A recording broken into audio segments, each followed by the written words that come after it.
Infinite ammo. Let's party! If you think you can keep up.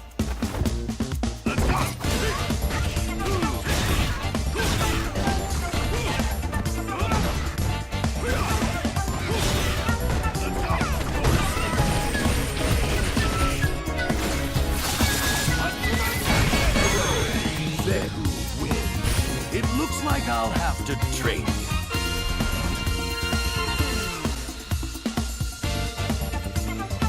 All right, ladies and gentlemen, welcome to another episode of a voice actor interview that we are doing. This time, we're actually not called the TCP anymore. We're called the IAS, which stands for Infinite Ammo Syndicate, is a name that me and the rest of the guys came up with. We were kind of just sitting around shooting a bunch of names, and we're just like, whatever, we'll choose this one. And then we chose it. This time around, we are interviewing Mr. David Wald. Please, David, how are you doing today? I'm all right. What's happening, everybody? Oh, we're doing great. Excellent. Infinite Ammo Syndicate. This is a new name? Yeah, it's actually a new name. We had another Nice. name before. We didn't really like it. Well, we liked it, but it was just, it wasn't working out. That's what I'll say. Hey, it's all in the branding, guys. Absolutely. And Infinite Ammo is like, the world's best cheat code. So, like, you've nailed it, I think. Right next to Who doesn't want invincibility. infinite ammo? I agree. Joining us. What was happening? Well, no, we're just gonna Go hang ahead. out with you, ask You some questions. you were doing a thing. Don't let me get in the way. Oh, my bad. Nah, no worries. Anyways, joining us with this interview is Mr. Kaneki. Let's party! Thank you. Next up, Mr. Brandon, Mr. Arcane Magic. Hello, everybody. Jesus is here. God bless you all.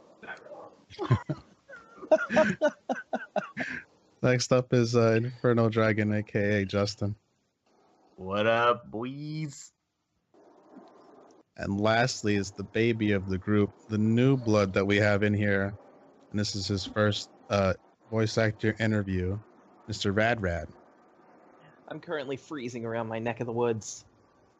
Same here. Rad is new. Is there like a blood in, blood out ritual before you get on the air with you guys? It's kind of like the 30-second beating. You gotta get jumped in. Excellent. Absolutely. It was a bit of an addendum in my contract. You need a You better made it. agent. I'd agree on that.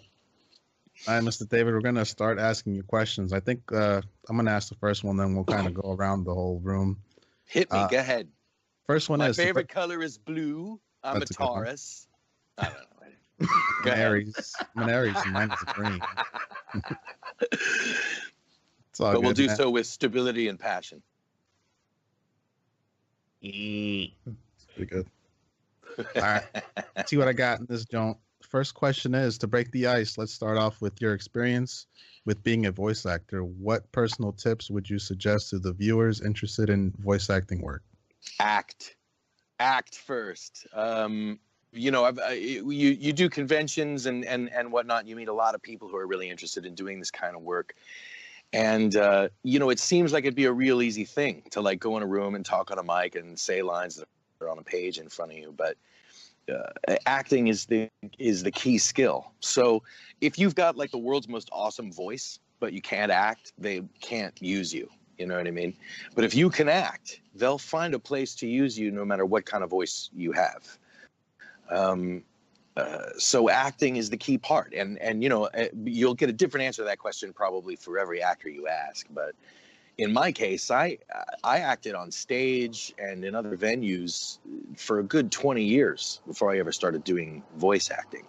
And because of the years I spent doing that stuff, I had, kind of a list of general skills that an actor needs. And voice acting, and particularly voice acting for anime, is one of the most complicated voice acting jobs you can do. Because you not only have to act, you not only have to invest a character with your own with your own the energy, if you will. That's a word I hate. Energy. I'm feeling a really weird energy in here, dudes. But like you have to do it really fast. You have to make really strong decisions in the booth, and you have to make them quickly, and you have to go with them. You have to be open to a director's input, within milliseconds. You know what I mean? You put it into practice. There's no rehearsal, right? Right. So acting is the key part, and not just you can't just have raw talent. You have to have skills, and you'll employ all those skills in the booth, and you'll employ them probably faster and harder than you do in any other medium. And plus, in the midst of all that, you're matching mouth flaps. You know what I mean? So it's like, it's pretty wild. It's a pretty wild gig, and I love it. It's that list of challenges speaks directly to my soul. You know what I mean? Mm-hmm. But the important part, if you want to be a voice actor, is to first become an actor. Right. I feel like we've had a couple of voice actors that we had, especially from the Street Fighter era of the characters. We had Jessica Strauss. We had Mark Whitten, and they pretty much told us the same thing you're telling us, that you need to take acting classes. Acting classes are very important. It's not just the voice; it's like everything else. Yeah, absolutely. It requires skills. You also have to be, I don't want to sound as if I'm making fun of anyone, but you also have to be a really strong reader, because that's how it's all done. You'll see that script. I mean, generally, guys, to tell you the truth, here's a little inside info for you. But generally, when you hear someone speaking a line coming from particularly from an anime or from a game, that actor is speaking those lines seconds after the very first time they ever saw them. You know what I mean? Right. So you got to be a strong reader and an insightful reader. You got to be able to find context in a line of text the first time you lay eyes on it. You know what I mean? You have to have there are a lot of associated skills with voice acting, particularly in these mediums, that are required of you. So you got to sharpen those skills. So yeah, acting classes. I happened to go to a couple of schools that had really strong performing arts departments. So my early life was spent in those kinds of classes and performance groups. I started doing theater when I was like 11. Oh wow, something like that. So yeah, like classes or getting involved in theater. Pretty much any town or city has a theater community. I mean, even if it's just community theater. I did years of community theater, and I cut my teeth in a lot of major ways there. So you learn valuable lessons pretty much no matter what you're doing. And particularly with an art like acting, the more you do it, the more you're going to learn. Classes in theory are fantastic. They provide a baseline, but it's the actual execution that's going to teach you how to execute. Right. Absolutely. All right. Well, that answers that question. All right. We're doing well. Hey, nice job. Still got a couple more to go. Oh, no. All right, Justin, can you take the second one for us, please? You get that one, boss. All right. How long have you been doing voice acting work, and could you name off the list of characters you've done, detailing your favorites so far? Oh, my. Geez, I'd have to go to the Wikipedia page. Wikipedia, a bastion of accuracy. Yes. That's where I get my own resume. Yeah, I started voice acting on a show with ADV Films. I think we recorded it in like 2004 and it hit disc in like early 2005. It was Shadow Skill. And I was like, soldier number 27A or whatever. And I died that day a couple of times, I think. And I believe my first anime death was being crushed by a planet. So like, that's, you don't run into that very often. Cause of death, crushed by planets. I don't know if there's a code for that on the coroner's report. So that was in 2005. And then at the same time is when I started doing commercial, and industrial voiceover, stuff like that. And so I've been acting in anime for for a number of years now, coming up on 13, I guess, if my math is correct. Boy, list of characters. Let's see. I think the first named character I ever played was Kyuichi Haraiji in Tokyo Majin. So he will always be very, very dear to my heart, Kyuichi. I've gone on to play Duke Togo in Galgo 13. In no particular order. Count Magnus in Vampire Hunter D, the redub they did of that just about a year or two ago now, I think. Year or two? How time flies. Other roles that your listeners may recognize, Gajeel Red Fox in Fairy Tail, Hannes in Attack on Titan, Yoji Itami in Gate. Let's see, Kaito. Yeah, I can't remember his name in Fibrain. Can't remember the character's name in Fibrain. That's terrible. Yeah, boy, where was I? You had a long list going there, sir. Good Lord. Well, 13 years. It's a long time. Recently announced I'm about to play Yukai Keishin in Haikyuu. Which is a very cool sports anime about volleyball teams, adorable volleyball teams. And I get to be their coach. I'm sort of the Walter Matthau of the Bad News Bears of the group, you know what I mean? Yeah. Hopefully an ever-growing list. That sounds good so far. Berg Katse. Oh, I didn't mention Berg Katse in Gatchaman Cries. That was one of my favorites. Yeah, I was looking at it. I saw you did a bunch of Gatchaman stuff. Berg Katse was a complete psychopath, and I loved every second of recording that one. So that's a big favorite. Herman Luis in Garo the Animation, another favorite. Herman is very close to my soul. In some very profound and important ways. And also some very unimportant ways. Absolutely. All right. Let's go on to the next one. Kaneki, can you read number 3, please?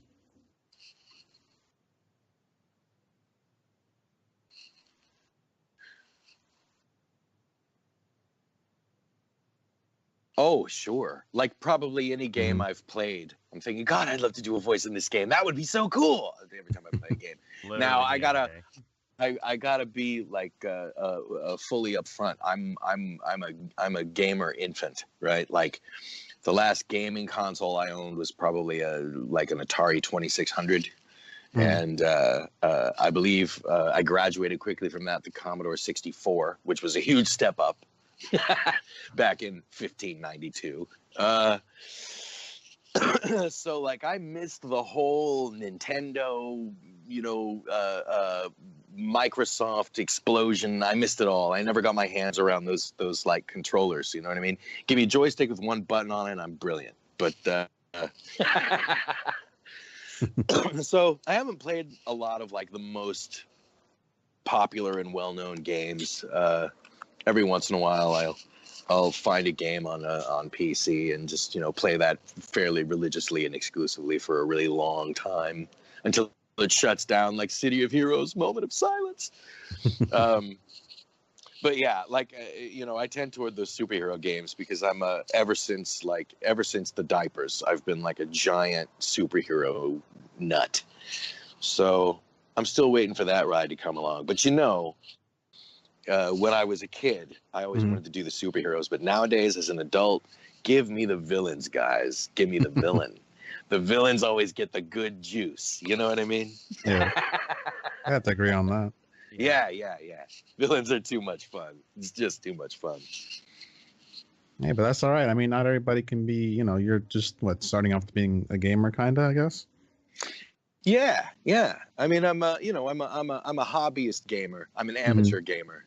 Gaming voiceover is something I only just got started in. I've always wanted to crack that nut.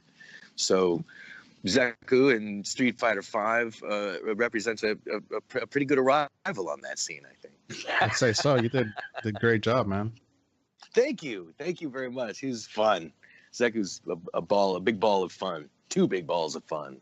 I'd say so, especially Young to play. and old. That wasn't like a carnal reference. Sorry. Mhm. PG-13.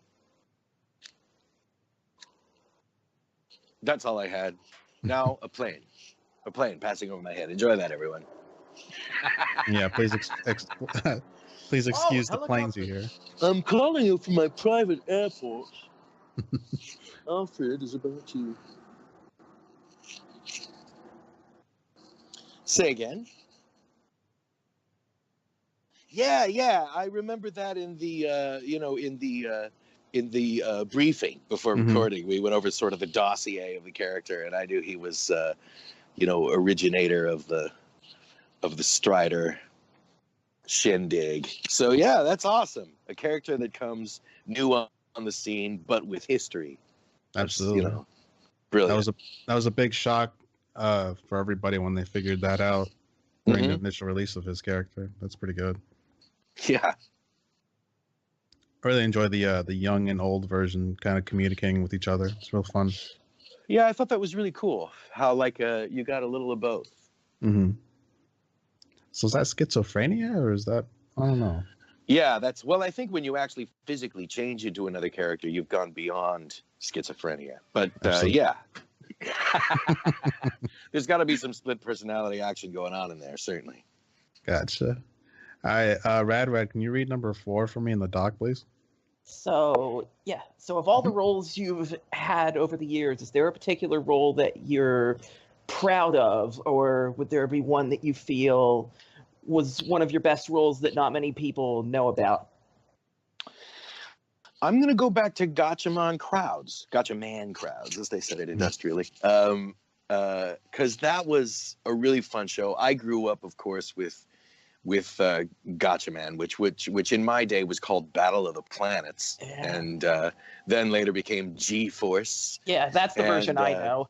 Yeah. Like I was there for those, late 70s. I would not miss those shows. I loved them. So getting to go into the Gatchaman, and actually, I had recorded something Gatchaman before, a doctor something or other. He was like an assistant to a bad guy, But once we did crowds, I got to step into the role of Katse, and as I said, like some of the most fun it's legal to have in a recording booth, I had recording for Katse. Yeah, I would have loved it if that show had really caught on, with any of the momentum that those original shows did. As long as we didn't get a 7 Zark 7, I think we would have done all right. Anybody remember 7 Zark? You're all too young. 7 Zark 7. What they did with the original Gatchaman when they dubbed it was they wanted to put it on Saturday mornings because, of course, at the time, late 70s, there was nowhere to put adult-oriented cartoons. No, there was no forum for that anywhere. Right. So they wanted to get it on Saturday morning. So what they did was they cut all the adult parts, meaning like when someone died, or when someone did a bad thing and didn't pay any consequences for it, or, stuff like that. They just cut all that stuff out, and they rewrote the dialogue around it to accommodate the cut. And then they added, to fill the seconds missing, they added this robot called 7 Zark 7. And he was basically like a trash can with buttons on it. And his main job was to like flail his arms around before the commercial break and remind you how scared you were supposed to be about the characters. Will they survive? We don't know. Back after this message from Frosted Flakes. So that's 7 Zark 7. I didn't want to reference myself into a corner. Now we know, and no one's half the battle.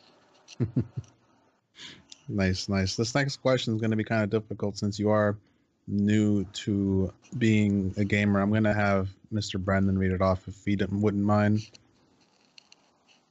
Brendan, you here? Here. Number 5, yeah. What is your personal favorite video game character in terms of look, voice, and presentation? Well, yeah, I mean, there are a lot of like staples that I'm not anywhere near as familiar with as like even the most casual gamer, but I can still answer your question. I occasionally play the game DC Universe Online because it's all that's left of the superheroes, right? Right. Hey.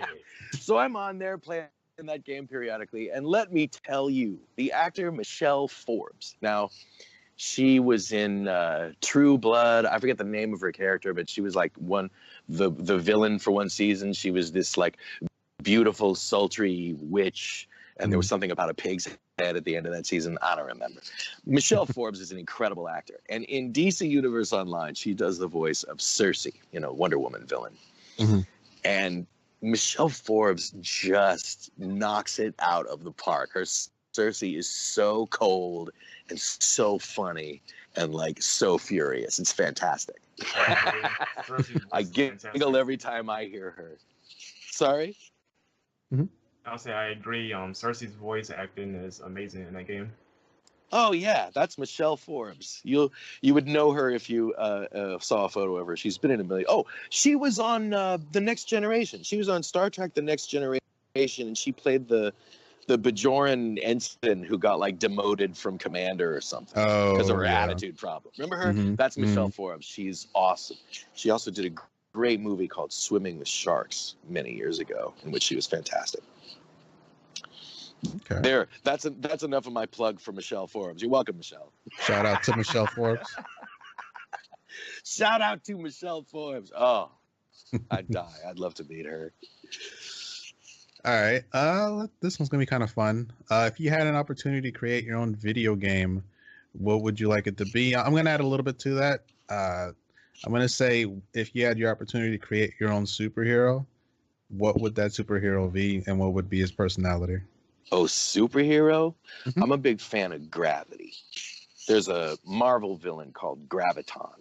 Mm-hmm. And think of him basically like his power set is sort of like Magneto's, except it doesn't have to be metal, right? So like Magneto without any of the restrictions, if you can imagine. And of course, Graviton, I think he was a Hulk villain originally, I believe. He showed up in a couple of different series, I think. But he was, Gravity would be amazing. And when you consider scientifically how little we know about gravity, there's treatment of gravity in M theory, which is, if I understand it correctly, and believe me, Neil deGrasse Tyson, I ain't, but if I understand it correctly, the idea is that gravity is continuous through all the connected membranes of the universe, right? So maybe extrapolating in my fictional brain, once you figure out gravity, you can figure out dimensional wormholes, time travel, teleportation, like insanity, right? Right. Gravity, one of the fundamental forces of the universe. So that would be a good power to have. That might be too rough. You might end up like, going all Dr. Manhattan and not caring about regular life anymore and, going off to Mars or whatever. Yeah. God, Watchmen was such a good movie too. Oh yeah, I loved it. A lot of people were really upset about the change in the ending. I loved that movie. I loved it. I loved seeing it on the screen. I love those characters.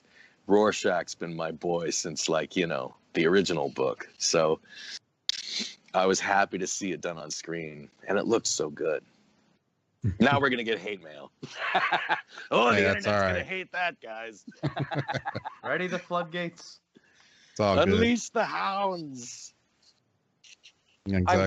I will say about Watchmen, it has one of my favorite opening sequences where you get the Bob Dylan and all the mentions of everything that's gone on in between the Minutemen up to the Watchmen.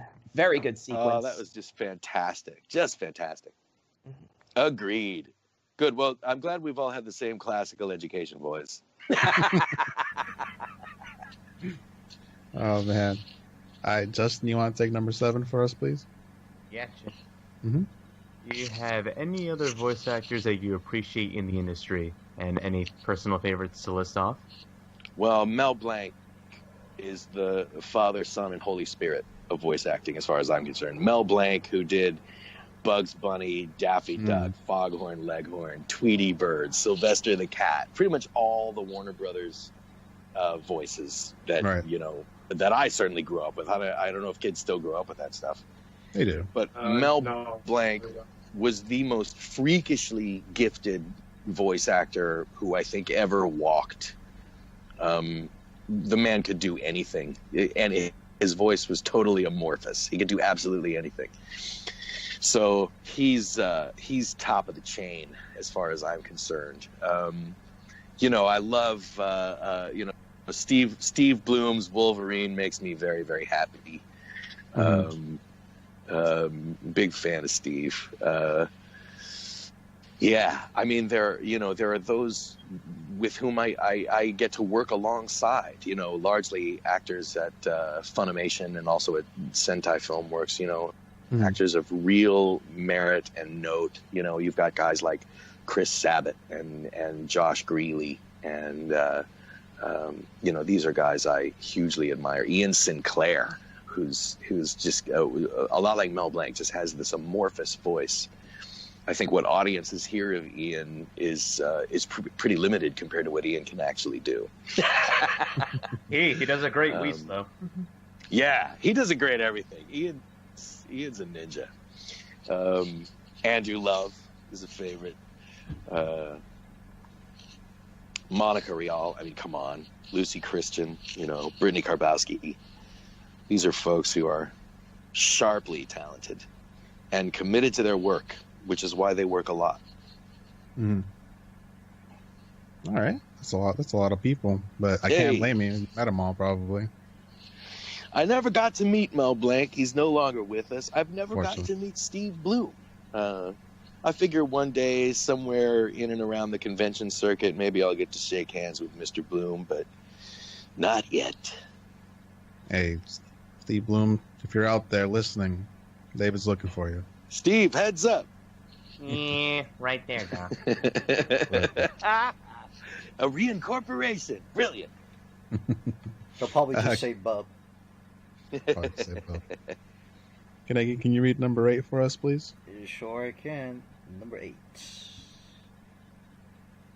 Have you ever been to any conventions to meet the fans, or do you have any big plans to go to one? Yeah, I'm just starting really to get involved in conventions. Up until the past 2 years or so, I was doing a lot of work in theater here in Texas. And theater is an incredibly rewarding endeavor. But it's real hard to book a weekend out of town for a convention a year in advance when you're doing a lot of theater, because that means you could miss a performance weekend or a tech weekend, in which case you can't do that theater contract, in which case you've given up a whole theater contract for a weekend at a convention. You know what I mean? Right. So it was tough to juggle, and over the years I've been able to do a couple, but I've just sort of stepped away from theater in the past couple of years. I'm starting to put more energy into anime, into other pursuits like writing and directing, things of that nature. So and I now have every intention of diving into the convention circuit head first. So I just did one last weekend in San Antonio. That was oh boy, I forgot what it was called. Oh, the Otaku Fair. Otaku Fair in San Antonio. Next one I got coming up is next weekend in Little Rock. That's at the Cosplay Con and Anime Experience. Sizzle. I thought you would be in Anime New York convention, because that's where I'm going to next week. Oh, I'm hoping. Working the convention circuit is kind of like anything else in the entertainment industry. I mean, you don't necessarily hit the ground both feet pumping. You know what I mean? You kind of got to introduce yourself to the convention world. Yeah. So I'll continue to do them, and hopefully fans will continue to say, "Hey, convention, you should hire Dave." And then there'll be more of Dave at conventions. But I am actively working on that as we speak. Good. I've been on Twitter enough. It will happen. Yes, I've exactly. seen threads. They shall accept the original Strider. Trying to do a Jedi mind trick or something? You will accept the Strider. Oh, yes, please. Use your powers for good. Let's see. Rad, can you read number 9, please? Yes, I can. As a professional actor, are you a fan of films, and have any of those films influenced any of your voice acting? Yes. Every time Ian McKellen ever says anything, Damn. Yeah. Anthony Hopkins. These are actors. Of course, these are actors from the British tradition who come from Shakespeare training and all that, but they really learn how to use their voice, don't they? But yeah, I mean, I doubt you'd find anyone in any creative medium or certainly visual entertainment industry who's not a fan of and or deeply affected by a variety of films. I've been a film enthusiast since my very earliest days, and I still watch as much as I can. I'm an avid fan of film of all kinds. I mean, I went through a long bout with like foreign film and art film, some years ago. These days, I'm as addicted to an Avengers movie as anybody. So I cover the whole gamut, But yeah, absolutely. I mean, a good performance in any medium is something to learn from. And because probably I've seen more film than I've seen anything else. I mean, I've seen more films than I have plays. I've probably seen more films than I have TV shows. So yeah, film, when you see a thing done well, you take notes, whether it's a voice project or film or television or theater or interpretive dance or juggling, whatever. There's always something to take from a good performance, Absolutely. I agree on that. Mr. Brandon, can you read number 10 for us, please? We're almost done, actually. Oh, wow. Yeah, sure. Should we slow down? Should I fill? Oh, no. We're fine. We're right on time. It all started in a little town outside of Omaha, Nebraska. I'm sorry. Please go on. It's all good. What are some typical mistakes that you can make regarding voice acting? Well, I'll tell you a really big one that I learned working on Street Fighter V, which was, in doing anime, which is the majority of the voice work I've been doing has been in anime, and not very many anime go by without like a fight sequence or screaming your attacks before you attempt them, which is a practice I never really understood. That's like being in a fight and going right hook to the chin, rah! But didn't see that coming, But I'm sorry, what was the question? Yes, the mistakes regarding voice acting. So, because in anime, usually, I mean, sometimes you get a real fighty show or a real angry character, and you're just screaming and yelling and hitting stuff for the entire time you're in the recording booth. But, we do a lot of fights in anime, but they're shorter lived than than that kind of recording you're doing for a video game. I remember actually hearing an interview, is only slightly related, but I had to invoke Ian McKellen, and I heard this interview with Ian McKellen, and he was talking about recording the video game for Lord of the Rings after the first movie, and I believe he did the first game, and then after that first game they had to get a voice match for Ian McKellen because he didn't want to do it anymore, because he said something along the lines of recording video games is very boring. It's like, this is what it's like to record a video game. This way, Legolas. This way, Legolas. This way, Legolas. This way, Frodo. You know what I mean? Yeah. So, anyway, that wasn't related to what I was saying. I was talking about fighting. So this is Street Fighter. So there's a lot of fighting. There's a lot of punching, kicking, being kicked, being hit in the face with high heel boots. You know what I mean? Like, there's all kinds of different being hit. And it used to be, up until that very series of recording sessions, that when I made a fight noise, I would do it with a glottal attack. Now, a glottal attack is the difference between saying hi and I. You know what I mean? Like a glottal attack is where you stop the sound and then open the chamber for the sound to come out without any sort of vowel or an H or an expulsion of air ahead of it to ease the hammering of the vocal cords, right? So when you're fighting like that, when you're going, which is the glottal attack, or, glottal attack, that's going to tire your voice out really, really quickly. So I had to reach back into my old, choir boy days when we learned how to sit up straight and support with our diaphragms. And I had to figure out how to expel that air without slamming my chords together in the beginning of it. You know, it's a very technical pursuit, but that's you know, that's something a lot of us do instinctively when we're faking noises like that. We don't do that when we're actually in a fight. I mean, I've read, but like we do that when we're emulating those fight noises, and those glottal attacks can get very, very, very tiring. And I knew that, but my exposure to it had been so limited that doing a couple of glottal attacks in an anime fight sequence never really hurt me very much, you know. But pretty shortly into those sessions for Street Fighter, I learned how you have to pace yourself when you're noises like that. Otherwise, you pay a price. You sound like Tom Waits for 2 weeks. You know what I mean? Oh God. All right. So that's a very specific one. You know, there are other mistakes people make, but you know, that's kind of the nature of any art form. Is you do the thing, you learn what works and doesn't work, and then you know, you adjust, you get better. It's just like any job or pursuit or task or skill, trial and error. You know, you get knocked down, you get back up and keep going. Yeah, exactly. And get better, improve, like a classic '80s Rocky training montage. You know, absolutely.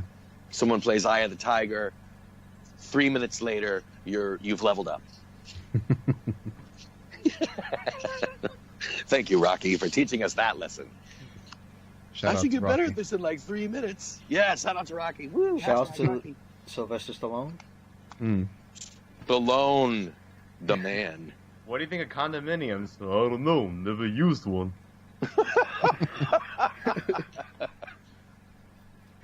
Oh, God. All right. Oh, Sly, you kidder. Let's go to the next one. I'm going to read this one. What's the hardest role you've ever done voice acting wise? Can you describe how and why? Well, technically it was Zeku. As I mentioned, technically I had to find a way in very short order, like in the middle of the sessions, to navigate all that punching and kicking and hitting and yelling without utterly destroying myself. So like physically, technically, that was the most difficult and demanding. Acting wise, boy, that's difficult to say. There's one I do always go back to when on occasion I'm asked this question. And the role that leaps to mind, and there have certainly been others that have been at least as challenging, but one of them is a guy named Kondo from Hakuoki. And that was there was some deceptive drama in that show. The director of that adaptation we did at Sentai Filmworks, that director was Chris Ayers. And Chris and I are very good friends, go back. So we talk freely and easily about these characters before we get started. And because we've been working together so long, Chris knows exactly how to communicate to his individual actors. So he knows exactly what to lay out for me. So I'm going to get my teeth into a role before we start, you know. Chris is very good at that. And we agreed there was a lot of there was a lot of dramatic content in this show, particularly regarding the relationships, the very unique and special relationships that existed between this guy, Kondo, who was leader of the Shinsengumi, which is like an elite shogun, you know, military force, for lack of a better description, and his lieutenants and his, you know, soldiers. Like, you know, historically, these were actual people that the show is written about. Now, of course, in the show, you know, it ended up at some point or another, someone drank some crazy demon juice and turned into a demon, and then that caught on, and everybody started doing it. So that part was fiction. But other than that, these characters were based on people from actual Japanese history, from the actual history of the actual Shinsengumi. And I'll say the word actual one more time, just for emphasis. But, you know, even historically, in as best as we can understand, I mean, we have limited records of those times. But Kondo had, you know, was more like a father or brother or friend to a lot of his men than he was a sort of traditional hard commander, you know what I mean? And I believe in the Japanese in the original Japanese of that show, Hakuoki, the guy who voiced Kondo, and I can't remember the seiyu's name, that's terrible, made him very, very kindly and very warm and very fatherly, and really leaned on that. And Chris and I sort of agreed that you don't become the leader of a force of elite shogun warriors by being warm and cuddly all the time. You know what I mean? So we gave him a little bit of a harder edge, particularly when he was talking to the group of men, or dealing with technical matters, dealing with the minutia of life, of military life. But we gave him a softer edge whenever he was one-on-one with these characters, and I thought that worked. That turned him into a more compelling figure. Absolutely. But yeah, that one was an acting challenge because there was a lot of there. Mm-hmm. You know what I mean? Like you could dig as deep as you wanted, and still not get all the way to the bottom. So we dug pretty deep for that show, and I think it became a great show. There are some fantastic performances in that show, particularly Andrew Love and Blake Shepard, both in that show did amazing work. It's a good show. Everybody should go see it now. Please do. Yes. All right, next question, Mr. Justin. Can you read that one for us? Question 12. Yes, What please. is the best and worst thing about voice acting in your experience? The best thing and the worst thing. Well, as with any acting work, as with any any creative endeavor wherein you're essentially a contractor, right? You're not on anyone's staff. You're the actor who gets called when the role is available, and that's the life I've been living for years. But there's no stability there. It kind of keeps you sharp. It kind of keeps you hungry. It keeps you looking for the next job and doing the best you can on the one you're in, so that you can get another one. You know what I mean? Right. And that's tough. It's basically, in the business world, I suppose someone would understand this as essentially living a life wherein your whole job is job interviews. You know what I mean? Yeah. Like the whole gig is getting the next gig. So that's tough, and the lack of stability is tough. But as I say, it keeps you sharp. It keeps you on your toes, and hopefully it keeps you inspired to keep your skills well honed. You know what I mean? Mm-hmm. Okay, I can see that. It's a little of both. That's a little bit of the best and the worst. Best is really, I grew up watching cartoons. I grew up on characters like this. I grew up, wanting to hold aloft the sword Excalibur, pull it from the stone, and be the hero. You know what I mean? Yeah. And in anime and in my work, I get to occasionally do that. And then sometimes I get to be a demon that's like 40 stories tall, or sometimes I get to be the sensitive ne'er-do-well who means well but keeps screwing stuff up. Like I get to play so many roles in anime, way more than I would ever get to play on stage. Because your voice is more changeable than your body is, and I may be able to do the voice of a 10,000 pound demon, but I'm probably not going to play well on stage.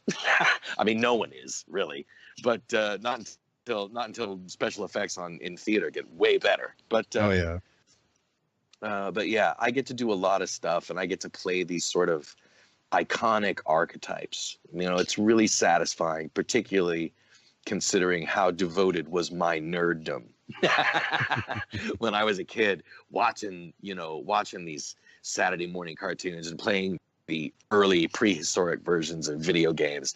I'm talking Space Invaders and Asteroids. There wasn't a lot of voiceover in those games, but as the trend carried forward in video games as well as in animation, the characters just got more varied and more interesting, and I get to have a part in that, which is pretty fantastic. The worst part, aside from the instability, which is sort of, part and parcel to the life of any creative, really. The worst part, boy, I don't know if there is a worst part. I can't think of a worst part. I love this. I love this business. I love this job. I love everything about it. I don't think I can identify a worst part. That's good. I failed to do so. I failed. Pass. Next question. Onward. That was a good answer, though. I can say that. Jeez. All right. Okay. Rad, can you take 13 for us, please? Yes. Are there any future roles you can talk about in order to get people excited for them? Well, I already mentioned it. I think the most recent big deal cast announcement I've been involved with was for Haikyuu, the volleyball show I mentioned before. Mm-hmm. I was really charmed by that show, recording it. Of course, when we record it, we're not sitting there watching full episodes, so there's a lot happening in that show I don't even know about. But I was really, really charmed by that show, and I hope people are going to enjoy it. But you know how this business is, man. You'll do a thing, and then they, on pain of death, or at least a visitation from the anime army in their black suits and their earpieces and sunglasses, you can't talk about these things until they give you the green light. Mm-hmm. But Haikyuu just got announced, so that I know I can talk about. Awesome. Anybody get hyped for Haikyuu? I think I saw every time I get on Crunchyroll, I always see that anime. It's one of the top popular ones on there. I need to get around to watch it. Yeah, I saw a lot of kids cosplaying some characters from that when I was just at this convention last weekend, which was a bit of a surprise. I was like, "Is that even out yet?" Well, of course it's out in Japanese, Mm-hmm. But it's a very charming show, and the characters are very charming. And I'm going to use the word charming again because I'm charmed. I'm charmed by it. All right. Let's be the last question.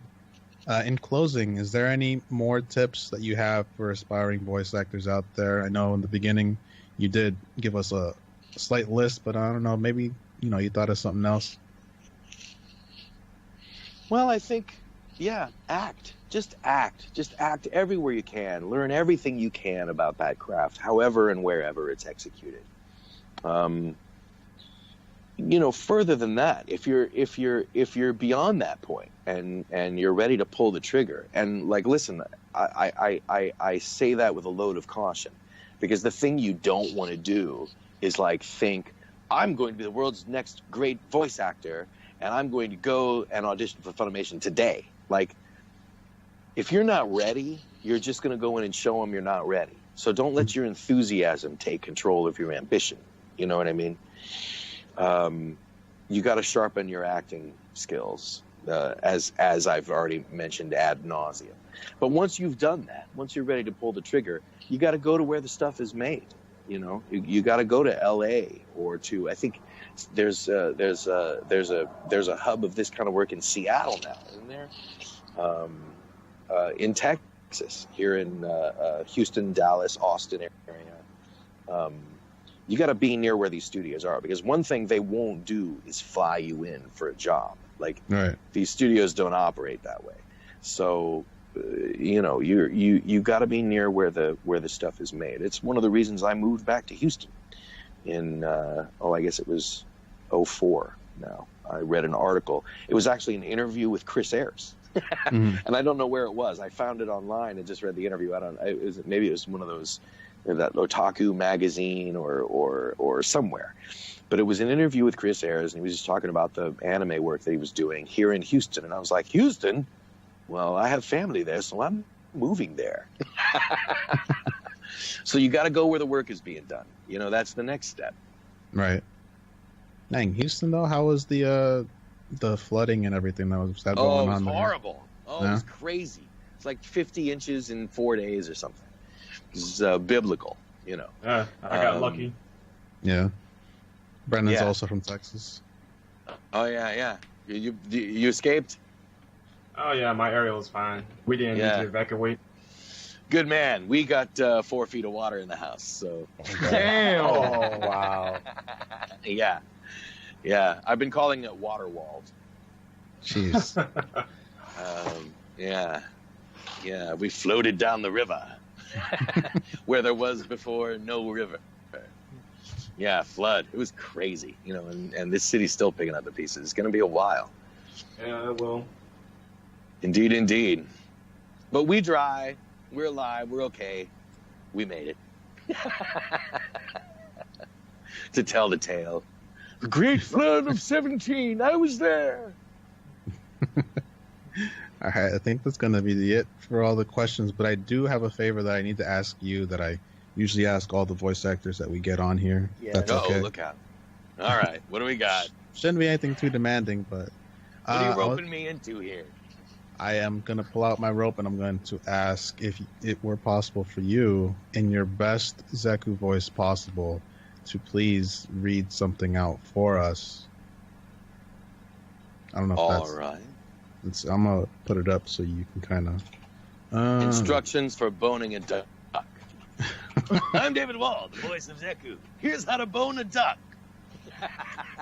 Yeah, that's Was not. that it? It's not PG, Doc. That's close. All right. More like I'm David Wald, voice of Zeku, and you're listening to the Infinite Ammo Syndicate podcast. Kind of long. Yes. No, I got it. You want me to write it down, or you got it? No, I think I'm gonna say I got it. That's my favorite cheat code. Aye. Everyone's favorite cheat code. All right, are we ready? Are we good? Yeah. Are we ready? Are we recording? All right, somebody give me the 3 beeps. We're good. Nobody? All right. Yeah, I got it. Beep, beep, beep. Hi, this is David Wald, the voice of Zeku from Street Fighter V, and you're listening to the Infinite Ammo, the Infinite Ammo. What are we listening to? This is David Wald, Zeku from Street Fighter V, and you're listening to the Infinite Ammo Syndicate podcast. Hey, that's pretty good. All right. Kind of slipped up at the beginning, but it's all good. Hey. You caught Hey, it. he we made get- up for it. We Yeah. get at least 2 takes. Absolutely. Second one was That's great. what I remember what I was saying about sharpening your skills, guys. Yeah. I just did that by way of demonstration, just to prove my own point. Hey, man, I did it. I pulled that out out of nowhere, so you weren't ready. So that's I'll give him brownie points also for staying completely in character the entire time. correct. So, on the subject of Street Fighter, I have a bit of a question for you. Yeah. How different was your experience voicing Zeku compared to your usual work in anime? Well, in video games, you're going more line by line, right? There's not a lot of long swaths of dialogue in Street Fighter V. There is in many games, but in Street Fighter V, it's just not set up that way, as you guys know, right? Mhm. So when I'm recording anime, generally, we'll go scene by scene, and you get a sense of the narrative arc of the scene. You kind of know where that scene starts, where it's going, where it's ending. When you're recording in a video game, particularly a video game that's very fighting oriented, like Street Fighter, then you're doing lines without the same context. Now, generally, you're not going to be speaking lines that have deep, rich, dramatic content, because again, that's not what the game is about. But you have even less of that sort of framework, that context around the line you're speaking, to understand exactly, like, emotionally where that line rests, where it resonates. So you have to rely on really good directors, and thankfully we have one for Street Fighter V. So yeah, that's very different. It's kind of like acting out of context. Mhm. Have you met the other voice actors of? I know that when people do voice acting for video games, they kind of don't meet the other cast. Mm-hmm. I don't know. Yeah, have it's you met all them? it's all single sessions when we record these things. It's the same in anime usually. Your single sessions, meaning you're going into a room and it's just you in the booth and a director and an engineer in the control room. Right. So there's not a lot of like elbow rubbing. You know what I mean? Yeah. But that said, I do. Caitlin Glass is a very dear friend of mine. Cammy, right? Mhm. Yes. Yeah. We've worked together at Funimation on several. In fact, she directed Garo, which I mentioned earlier. So I know Caitlin real well, and I know a lot of those folks are LA based, and of course I'm in Texas, so we don't even meet them at the super secret voice actor bars that we all go to that no one knows about. It's our secret club, sort of like the Freemasons.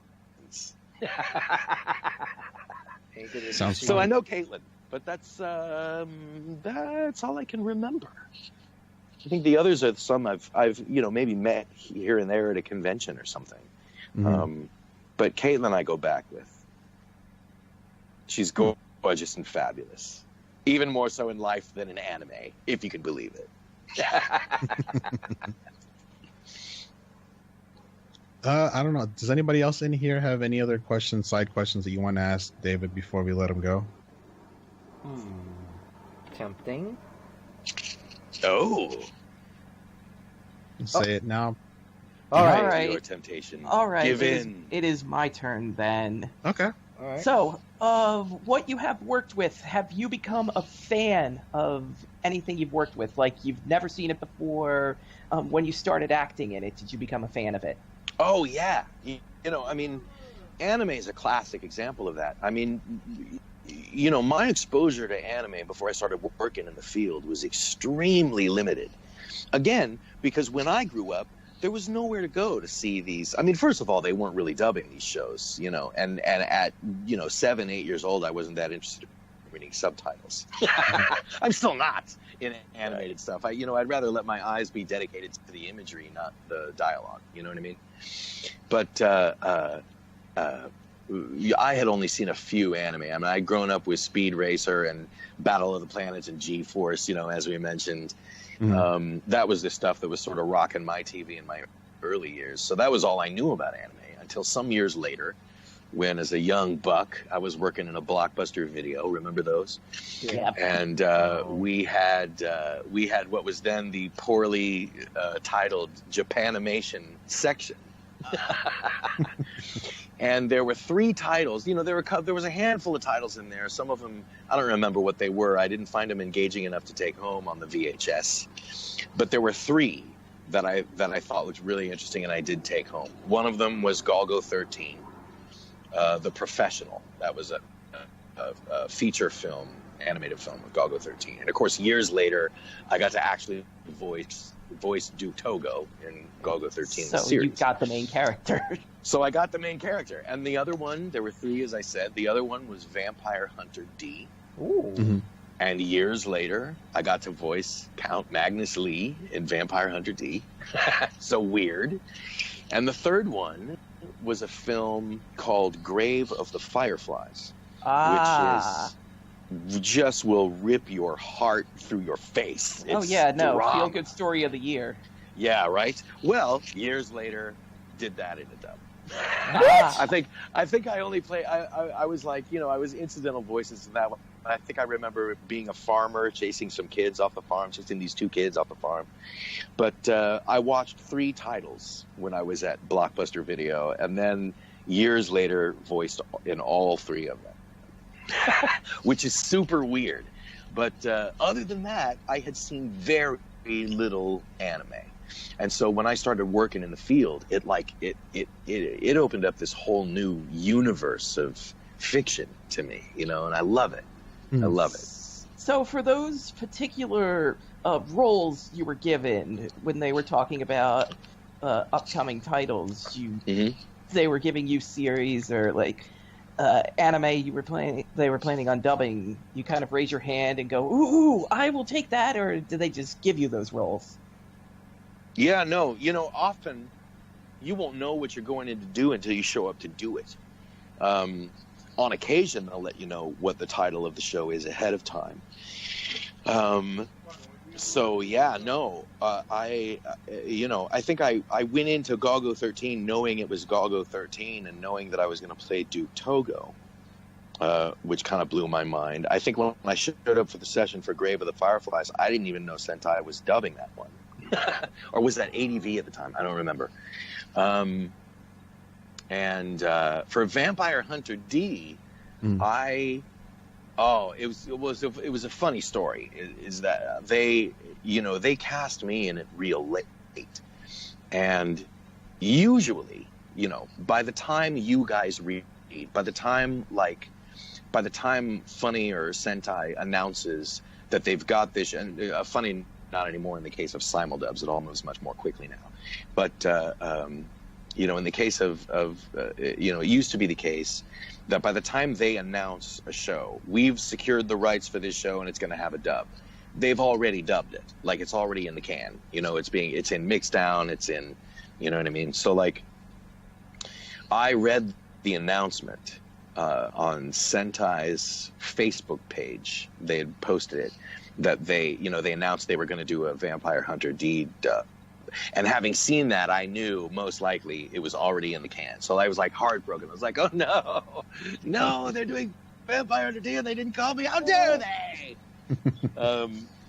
And then they called, and Matt Greenfield's, the immortal Matt Greenfield, cast me as Count Magnus, which was just like, for half a second I was like, what? No D? And then I realized, wait, it's Count Magnus. Oh wait, this works out. So I was like, much better. yeah, I was all in. It's like I said, when I was a kid, I wanted to be the heroes, and because Vampire Hunter D was one of those early titles I saw, D was sort of my baseline for like anime badass, like anime cool brooding hero. That's D to me. That's where it all starts. So D is sort of an icon in my mind. But, so I got in there and D, of course, had already been recorded. And I was like, oh, well, whatever. And they're like, so we'd like you to be Count Magnus. And I was like, bro, okay. But generally, you don't know. Generally, the actors don't have like a bidding war. Like, oh, we're doing this title. Anyone want to roll? Me? Okay, your hand was up first and your hand's up. It's not like that. It's like they do the show. They cast the show. They don't call the actors until they're ready to record you, usually. So we know very little going in. Sometimes we're fortunate enough to get the title of the show at least. But again, that's one of the things I love about anime, is about recording it, is that you go in more or less carte blanche. Every once in a while I'll know a title ahead of time. I'll be able to read up on it and see at least what the show's about, get a sense of the universe that the show lives in. But I often don't know what the role is until I'm there, and it's like a couple of seconds before they press the red record button. So yeah, it's like, you got to go into the booth immediately. You got to make strong character decisions. You've got to, you and the director will spend a little time sort of steering the character toward what everybody wants it to be, and then you're off and running. But as I say, you got to make fast decisions, and you've got to you've got to commit to them. Super quick characterization. It's like improv. Like if any of you have any training in improv is a key bit of training for voice actors, because it teaches you how to think on your toes, accept conditions immediately, and respond to them in kind. You know what I mean? Mm-hmm. Absolutely. I don't know. Anybody else have any last minute questions before we end this? Yes. Okay. In Zeku's voice. Yeah.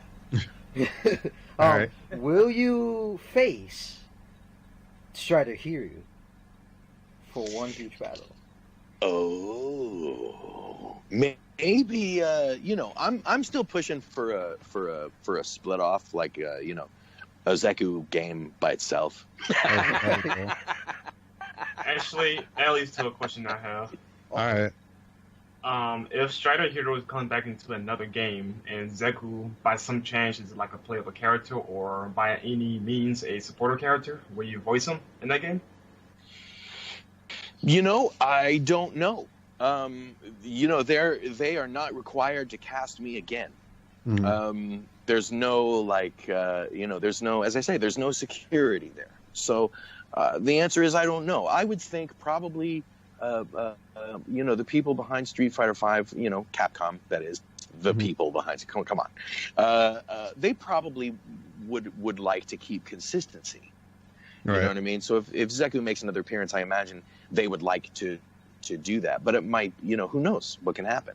It might be it's coming up and like they've got this particular set of dates they have to record, and maybe I'm, somewhere else, or so maybe you just never know. There are no guarantees. There's no guarantee that I will always and forever be the voice of Zeku, or ever again be the voice of Zeku.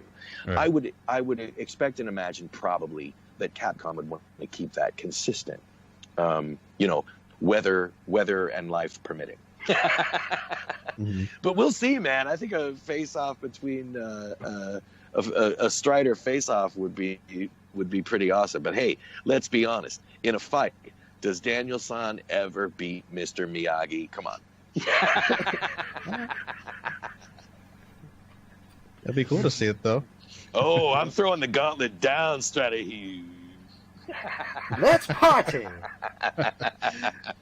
All right, I think that's gonna be about it. David, is there anything you want to plug where we can find you on Twitter, or if you have a website or something that people can look at? I'm on all them crazy social networks the kids are using today. I got my Facebook page. That's David Wald. It's just me. I'm David Wald _VA on Instagram and Twitter. So I'm easy to find. Hit me up. You'll find me there. Absolutely. Kaneki, where can we find you? You can find me on Twitter, Twitch, and YouTube under the same name as Ghoul World Order. And I've been liking the character so much, and I'm glad that you you were so perfect for this character. I couldn't imagine that. It's the hair. It's the hair. The hair is nice. But yeah, I couldn't imagine, what would happen if they do have another perspective for Zeku. Real quick, I feel like David is the reason why people are now calling Zeku the crazy uncle. I think it's the voice. I'm actually the crazy uncle. Oh, your next interview, you can hit up my nieces and nephews. They'll tell you all the embarrassing stories. No, don't do that. I'm not telling you who they are. All right, Mr. Brandon, where can we find you, sir? Well, you can find me on Twitter as @ArcaneMagic514, but the name's going to change soon, so yeah, enjoy. Also, none of your damn business. All right. Bless Jesus. Justin, where can we find you, sir? You can find me on Twitter @InfernoDragon3D and on YouTube, Twitch, and Facebook @InfernoDragon343. That was so professionally delivered. Done this before. Why, thank you. That was like an AI response. It's like male Siri. You can also find me under a bridge between 3rd and 4th at Elm. Sequence complete. Process successful. All right. Whoa! What just happened? Am I in the Matrix? If you take the blue pill. I'm sorry, guys. I'm interrupting. No, man. That's good. It's real fun. Rad, where can we find you? You can find me on Twitter @TheRadRad, and you can find my YouTube channel with several different types of gaming videos at youtube.com/SIWentWeborn. That's awesome. 2 rads. It's like, how much more rad could that be? I'm sure the answer is none. None more rad. Double the rad power. You can find me on Twitter, on YouTube @Reapers240. That's Reapers with a Z, not with an S. I try to make it a little fancy. You can find me on there. This has been another interview with the voice actor, and we are so happy and appreciative to have Mr. David Wald with us. Thank you for taking the time to talk to us losers. I thank you very much, gentlemen. It's been a pleasure. I've enjoyed it immensely. So that's going to be it for us. It's been actually real fun. Just shooting shit, listening, to the stories and trying to imagine the world of a voice actor. It's always a lot of fun. Oh, it's terrifying. It's a terrifying world. Don't go there. It's been a joy, guys. Thank you very much. I've enjoyed it. No problem. It's going to be it for us. We'll talk to you guys later, and we'll see you guys in the next thing that we do. Thank you for watching. Hoorah! God bless. Recording complete. All right.